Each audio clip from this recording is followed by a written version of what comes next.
Hi, Kathryn here from Circle Art Designs.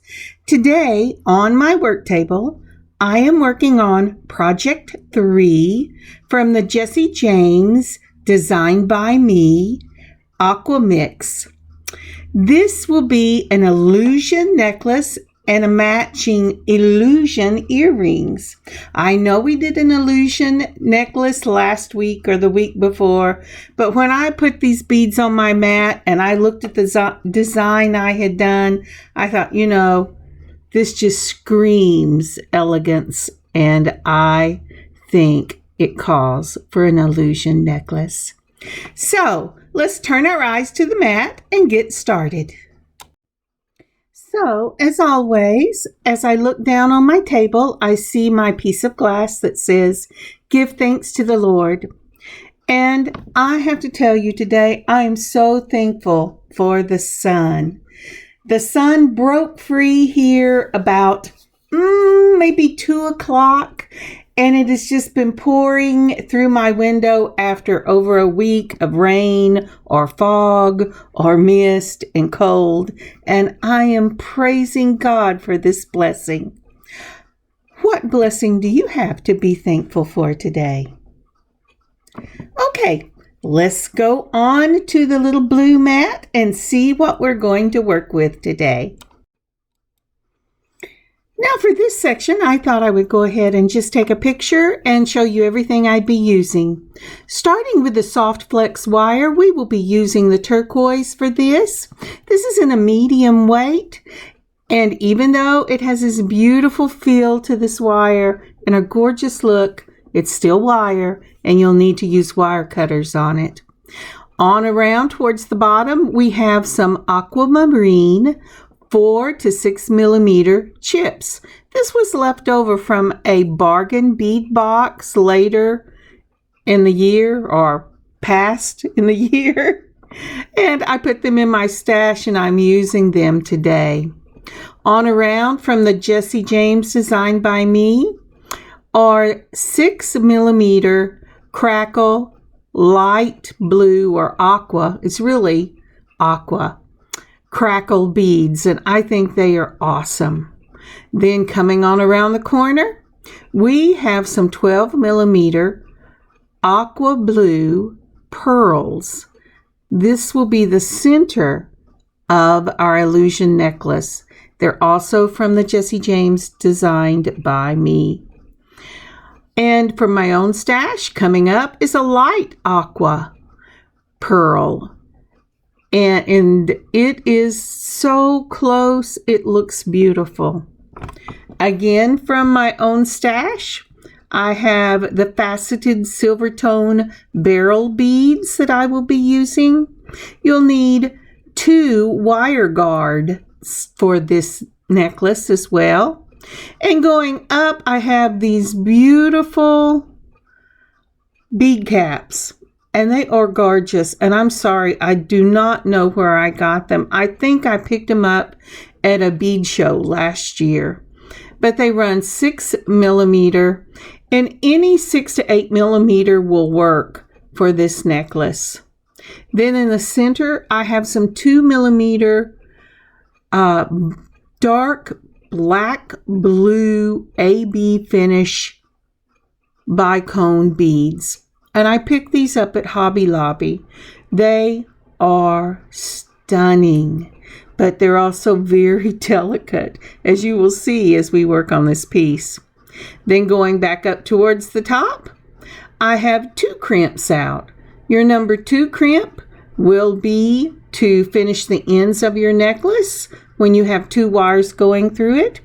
Your number 1 crimp will be to hold your components in the correct place on the beading wire to give it that illusion and show off that lovely wire. Now I used rounds. If you're using tubes, you will not be able to use a number 1 tube on this medium soft flex. You will have to go a size up. But for whatever reason, the balls will work on this beading wire. All right, that's what we're using, so let's move on.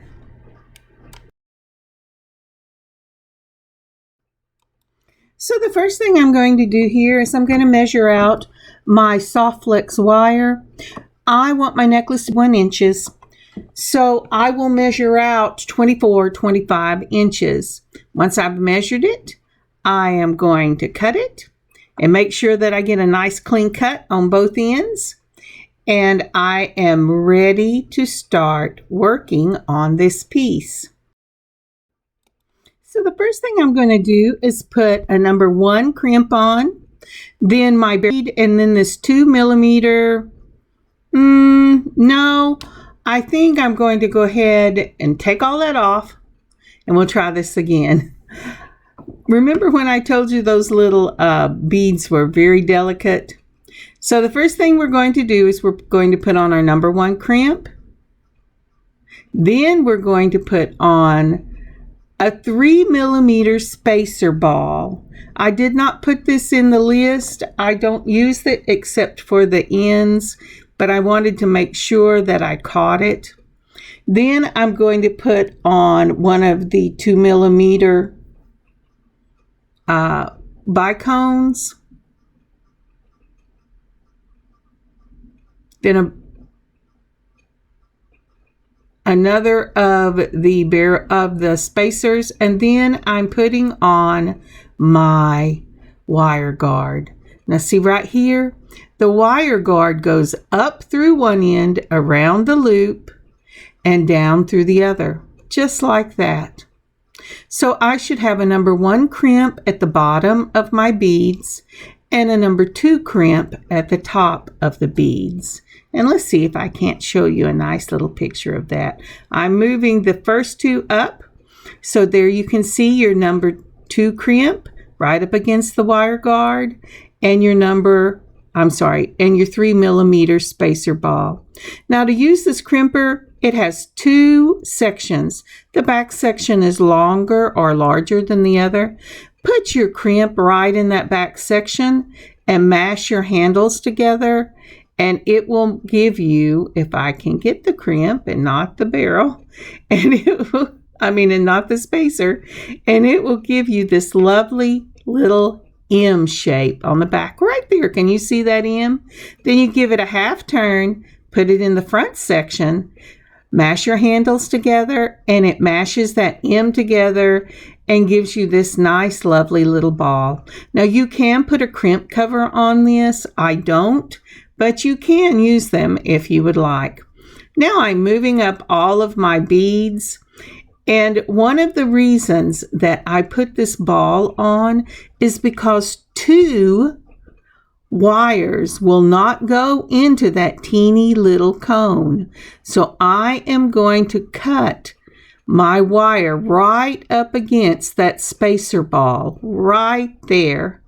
Go ahead and cut it off, and my wire will be hid in the ball, but I can still use the very small bicones.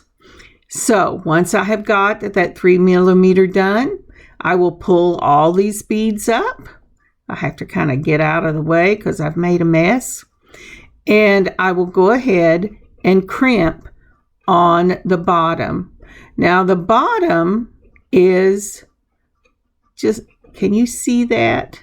I'm sorry, my finger is in the way. There you go. That's a good one. So I decided this was in desperate need of a picture. As you can see here, starting at the thumb, we will have a number 1 crimp ball, a number 3 millimeter spacer ball, a 2 millimeter bicone, the barrel bead, a 2 millimeter bicone, your 3 millimeter spacer ball, and a number 2 crimp. So as we start, as you saw a while ago, we crimped at the wire guard. And now I said that we would flatten this bead. I gave it a shot at crimping that bottom one, and I have to tell you, it made a horrible mess, and it broke my the little tip of my cone whenever I tried to do this right here. So did you see that pop right off. It's there, but it's ugly and I busted one. So I redid it, and this is what the ending should be like. Crimp, bicone, and then the bead and the flattened bead. Now, I'm sorry I didn't show you this one right off, but we will be doing it quite a bit. To flatten these, you will need your chain nose plier and just mash it down flat. It doesn't have to be right in the center, but as close to the center as you can get it.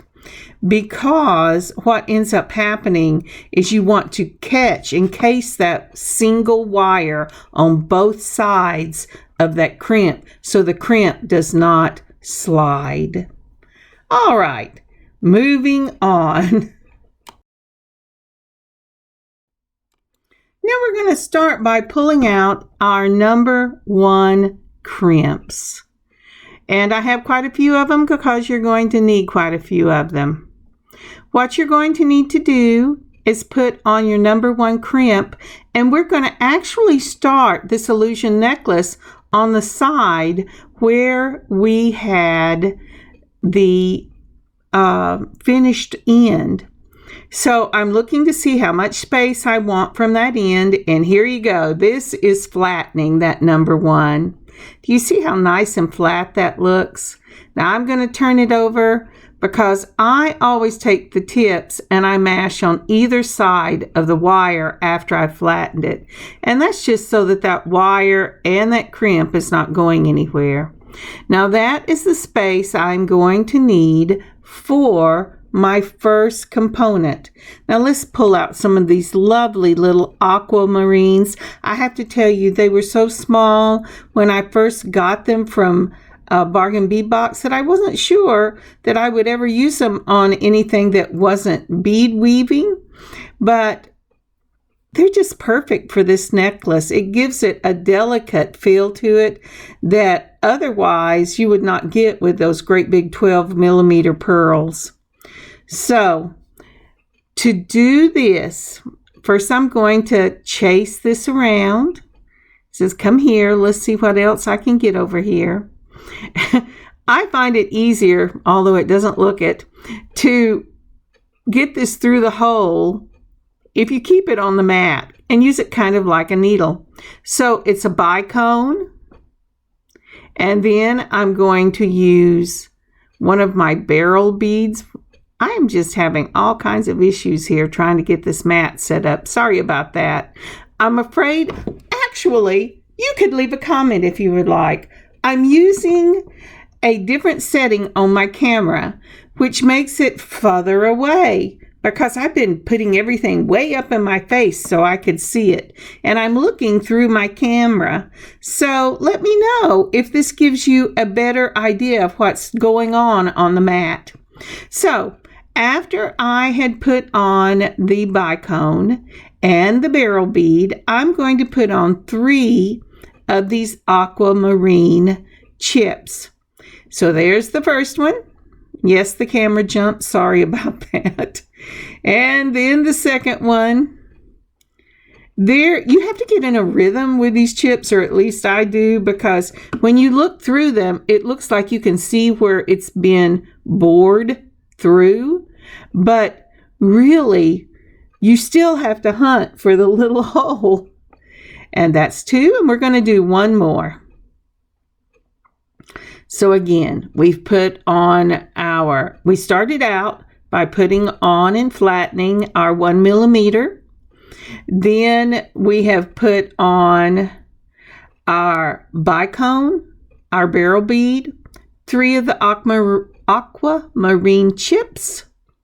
We're going to put on another barrel bead and another one of these lovely teeny tiny little bicones. Now I bought this as an impulse buy about a year ago, and I have used them on more things. I was really surprised because once I got them and pulled them out and looked at them, I went, oh my goodness, these things are much littler.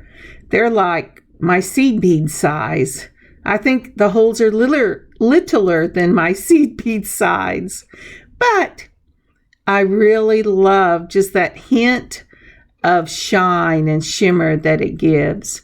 And then once I have got that last bicone on, I am going to go ahead and put a number 1 seed crimp on again. So this is what it looks like. Isn't that pretty? It's just so delicate. Be very careful when you're going by that bicone because they are really very delicate. And I have to tell you, I popped several of them before I got the hang of just how far down on my chain nose pliers to go. But once you flatten that out, you have finished your component 1 for this illusion necklace. Well, I guess you could say it's 1.0 because you do have the ending, and this is slightly different from the ending that we did. Okay, I'm measuring again the distance I want from that one that I just completed to the next one. I put on my number 1 crimp. I made sure that it wasn't going anyplace. And I did leave a little more room at the back of the neck so that you would be able to see your first component as it rounded the neck. So once you've got your crimp on, you're going to put your bicone. You're going to put your barrel bead.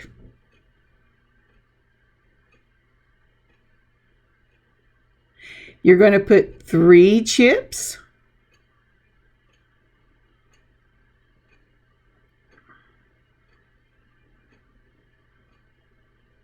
While I'm getting these chips on, if you haven't already, would you please leave a like and a comment for this video? And if you haven't subscribed yet, would you please subscribe and share? That would be amazing. I'm always trying to grow this channel, and it's a little hard. Thank you so much. So now this is component 2. So I've done it exactly up to this point the same way that I did component 1. But once I got that barrel bead on, I am putting on my bead cap. And then I am putting on the crackle bead from the Jesse James mix. And then another barrel cap. And then the barrel bead. And remember, these are faceted barrel beads. I got them from Hobby Lobby, I believe. I might have got them on Amazon, but I think it was from Hobby Lobby. Now, isn't that lovely? And then we're going to go ahead and put on 3 more of the chips.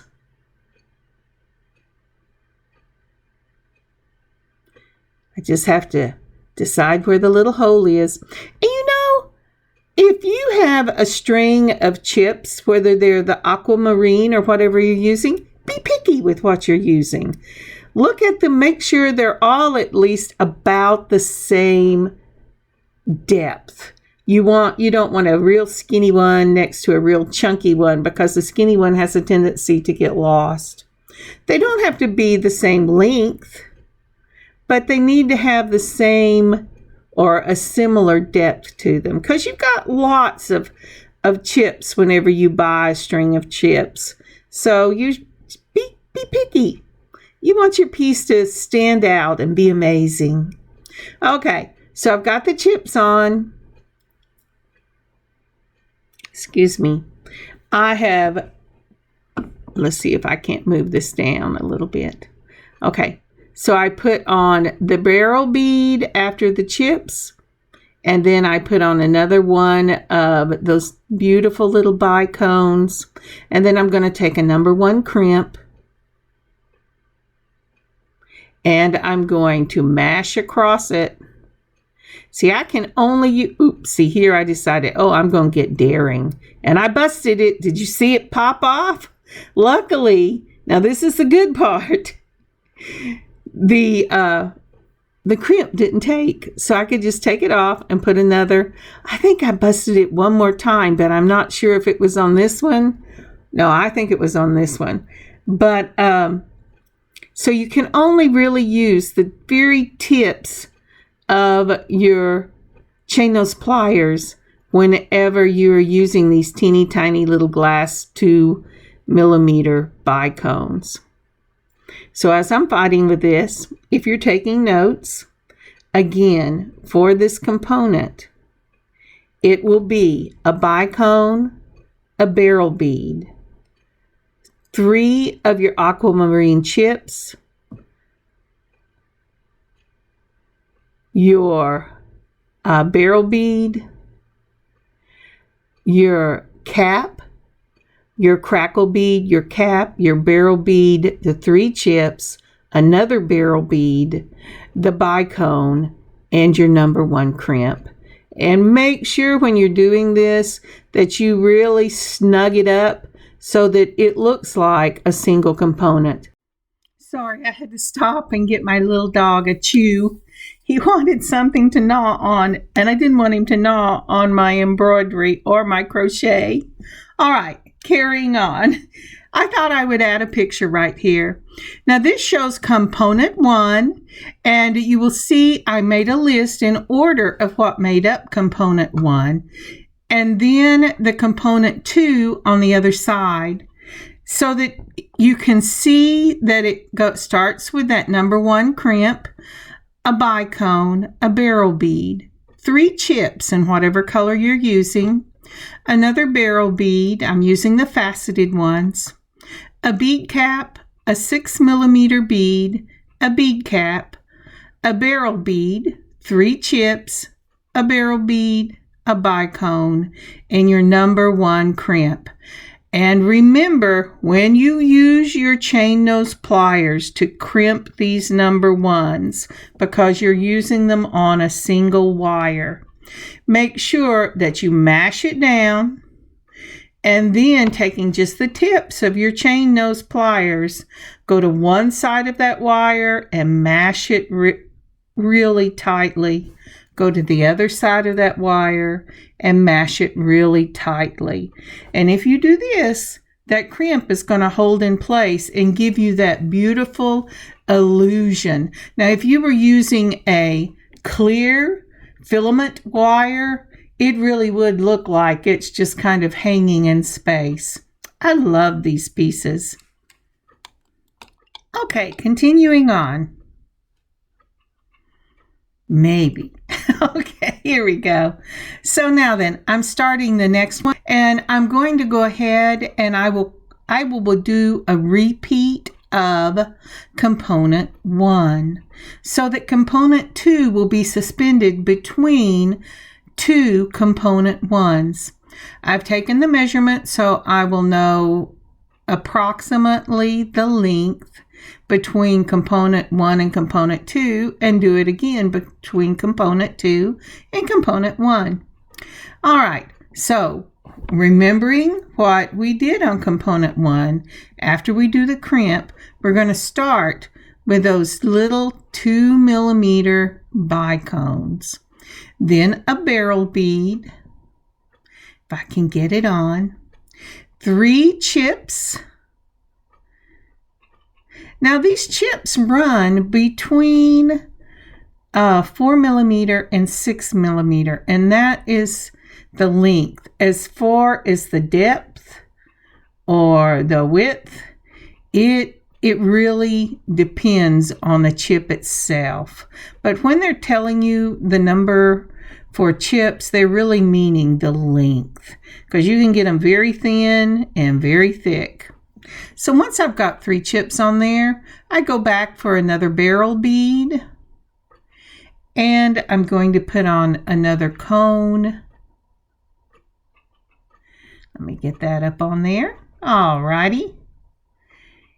Let's see how this looks. All right, can you see the design here? It's just the space will be the same on both ends, or, close. And we're going, let's see. No, please don't get that. And we're going to mash it using just the tips of those chain nose pliers. And this is what I'm talking about. Now I'm going to go ahead and I'm going to seal it on one side. And then, because of the way I had the plier, the seal had been a tight seal on the other side.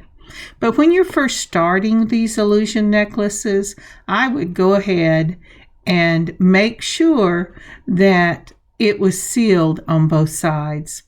Now for mine, the reason the camera jumped is because I measured to make sure that it was exactly where I wanted it to be, and I had gotten to the middle of my necklace. So I'm going to make the same space down. I'm going to crimp that number 1 crimp, making sure that I get it on both sides, and I did. And now I'm going to start the center of my piece. So we're going to start out exactly the way we had with the others. We are going to start with a bicone, if I can not chase it all around. You know, I make fun of chasing it, but it really is easier to peel it up off that mat. Sometimes whenever the thing with this soft flex is your end, like thread, will kind of get a little frayed from pushing through the beads, and then I just take a piece off. So, nope. I didn't really want to put that 12 millimeter on yet because it needed a bead cap. I had a brain lapse. So I put on a bead cap, the 12 millimeter, a bead cap. And this time, to separate these two, I tried these barrel beads. I had not used them anywhere else in the necklace. And I thought, well, I wonder how these will look to separate these big 12 millimeter, because you know I am a flashy person. But I didn't stay with that, and that's why you will not find these on the list of things you will need for this necklace. And I'll show you why in just a minute. So I've gone ahead and I've done everything that I need to do. And I'm going to look at the center before I close it up. And let's see here. Now, you know what? I just did not like it. I didn't think it had enough play in that barrel bead. So I end up taking off that real pretty, it's a gorgeous bead, and I've used it in other things, and I'm down to my last few, but I just did not like it. So again, we put crimp, bicone, barrel bead, bead cap, 12 millimeter bead, bead cap, and now I'm going to put on 3 of the chips. The reason I went ahead, there are a couple of reasons I went ahead and did the chips. The first being that these are irregular in shape, but if you choose the correct shapes, it will give you a nice bend, because they will kind of mesh together and bend around the corners. And this necklace is going to bend at the bottom. There's just no two ways about it. And so you want to be able to have that flow. See how that flows? So once you do that, you're going to put on another bead cap, your other 12 millimeter from Design by Me, and a bead cap, your barrel bead, and your bicone. But getting back to the chips, the other thing is, it is a consistency with the necklace. I had not used any of those frosted aqua barrel beads on anything else, and for this necklace I have done that before and added another element, but it did not bring the pearls into the overall piece, because I had changed too much about the bottom of the necklace. But now that right there is what the centerpiece of this necklace will be. So I'm grabbing it with I'm grabbing the crimp with the ends of my chain nose pliers, and I am crimping on both sides, giving it a tug to make sure it will hold, because these 12 millimeter faux pearls in that aqua blue are really hefty. And so I want to make sure I have something that will keep them where I want them on the strand. Okay, now we're just going to do the other side. So I will lay this out, do my measurements so that they match up, and I will repeat this on the other side and see you in a minute. Okay, and we are back. So what I did was I laid this out so that I could see exactly where it would match on both sides, and I just did the piece the same way going backwards, and I have got it ready now so that we could go ahead and put on the ends. You might be thinking, well, it didn't look like it matched, but remember I have extra wire on that one side and I was holding it end to end. Now we're starting out with our number 1 crimp, and I'm going to measure that. I'm making sure I've lined everything up, and I'm going to measure where my crimp will go so that it matches the end on the other side. And then mash it down with your chain nose pliers. Make sure you get both sides of it so that we'll hold that single wire between it. And then we're ready to put the beads that we used on the ending. Now for the beads for the ending, you're going to put on a 3mm silver spacer ball. Okay, come on. You can get on there. And then we're going to put on one of the little bicones. Now, I have to tell you, I have a little trouble with those bicones for the second bicone because the eyeballs are getting tired. But then I'm going to put on my faceted barrel bead. I really love these barrel beads. And then another one of the little bicones.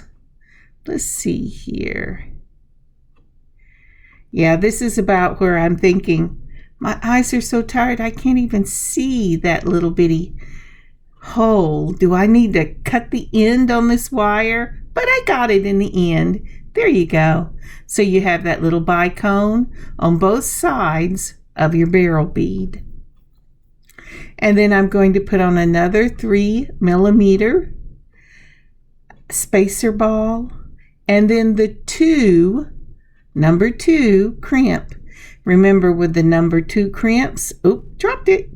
We use the crimper, but with the number 1, we use the chain nose pliers. And we have got that done.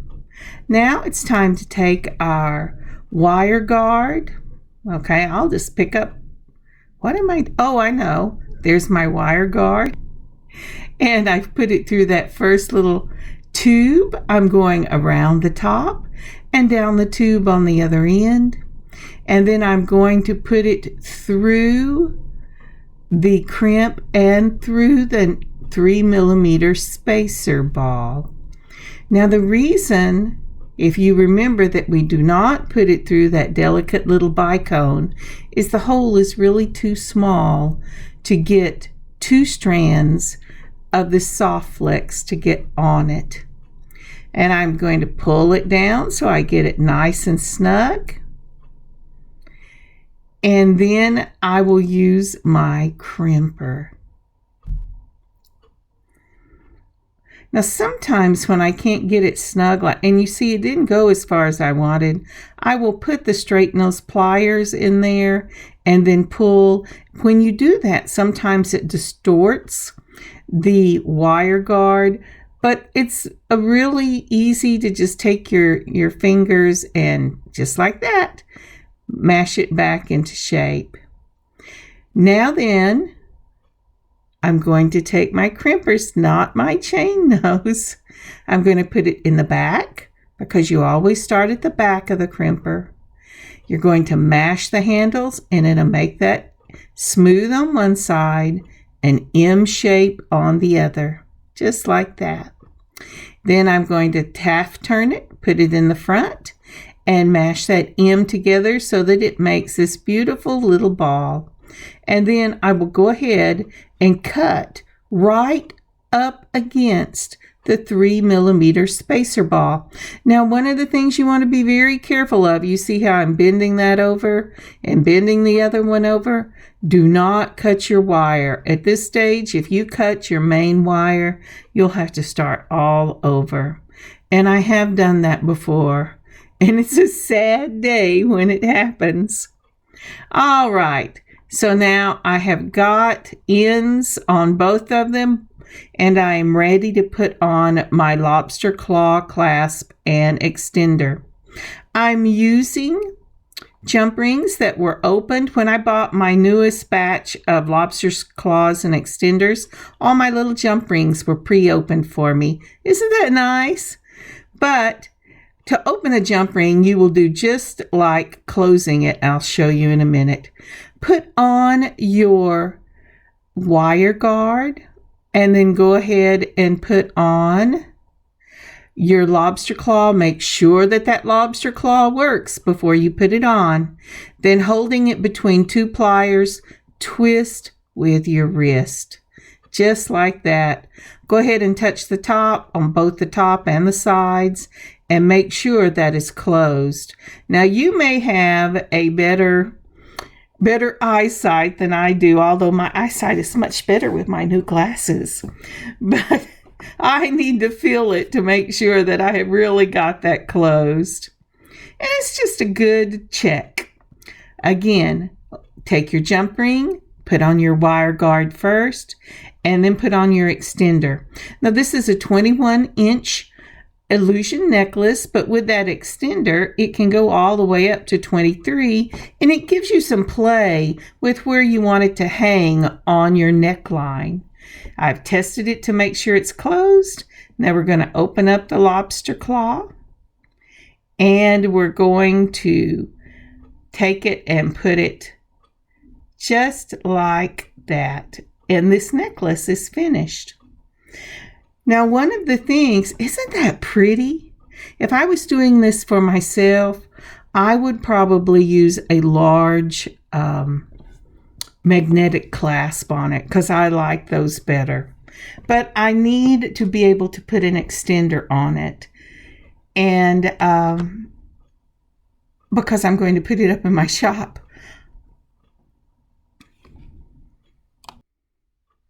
Now, personally, for me, I would not use one of the toggle clasps.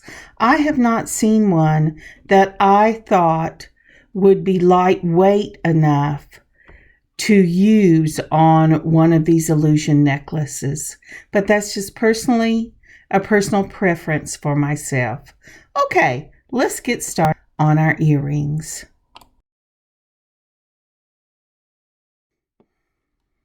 Okay. For our earrings, we will be using the same barrel beads. We will need 2 jump rings of your, whatever your preference is. I'm using lever back ear wires for the earrings. You will also need some number 2 crimps and a number 1 crimp, or some number 1 crimps. I am using a 6mm aqua pearl. This is from my own stash. I wanted to match the colors in the necklace. We will also be using the aquamarine chips out of my own stash and those little bicones and a couple of the 3mm silver spacer balls. Now, there is really nothing in these earrings that have come from the Designed by me, but I was really blessed whenever I opened up my boxes and looked, because I had everything that I needed to make a set of earrings that would go lovely with this necklace. And so that's what I decided to do. So let's get started. These are really quick, really easy, and really elegant. Here we go. So I'm looking for about a 3 to 3.5 inch dangle. So I'm going to cut my wire at 6 to 6.5 inches. I am starting off with one of the barrel beads and then a 3mm spacer ball. I am not taking the wire up through the spacer ball. I'm taking it through the barrel bead.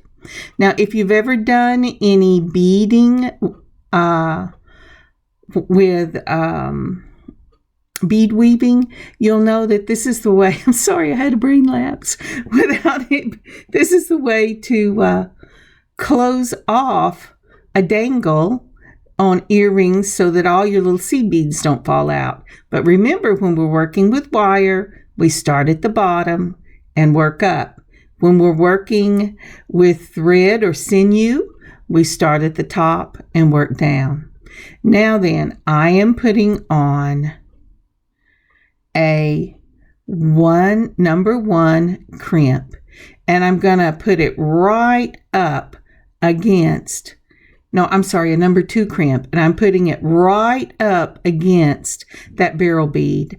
And it's a number 2 crimp because we want to make sure that it will take both wires, just like we did with the necklace.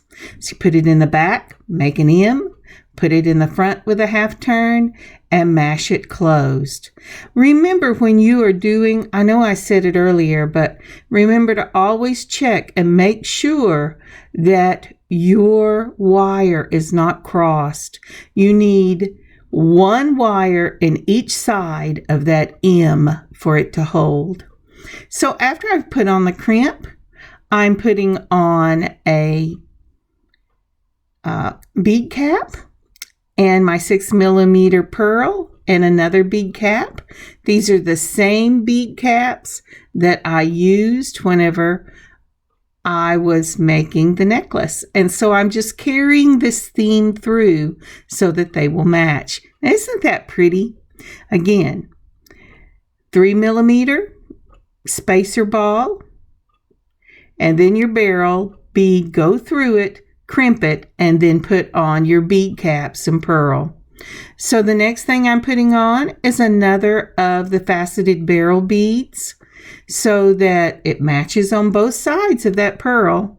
And then I'm going to use the aquamarine the aquamarine chips.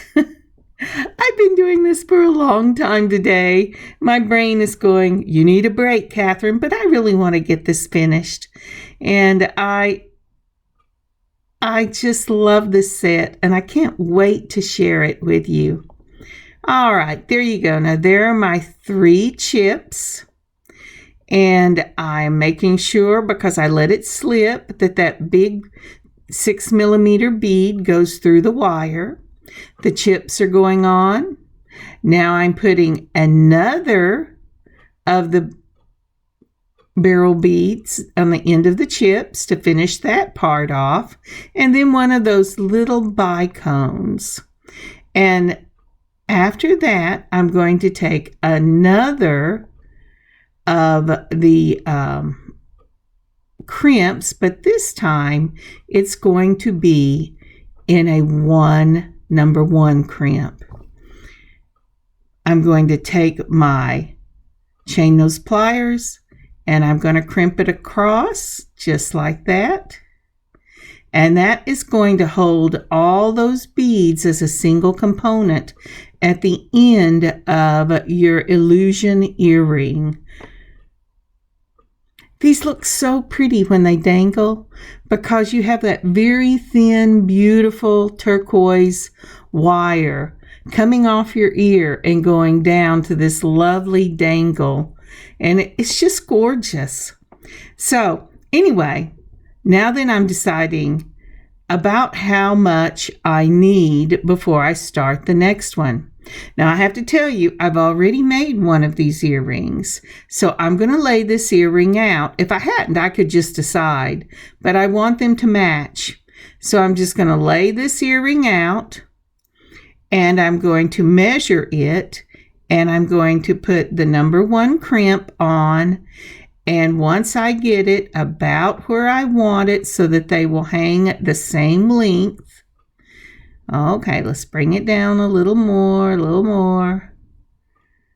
Okay, there you go. Just like that.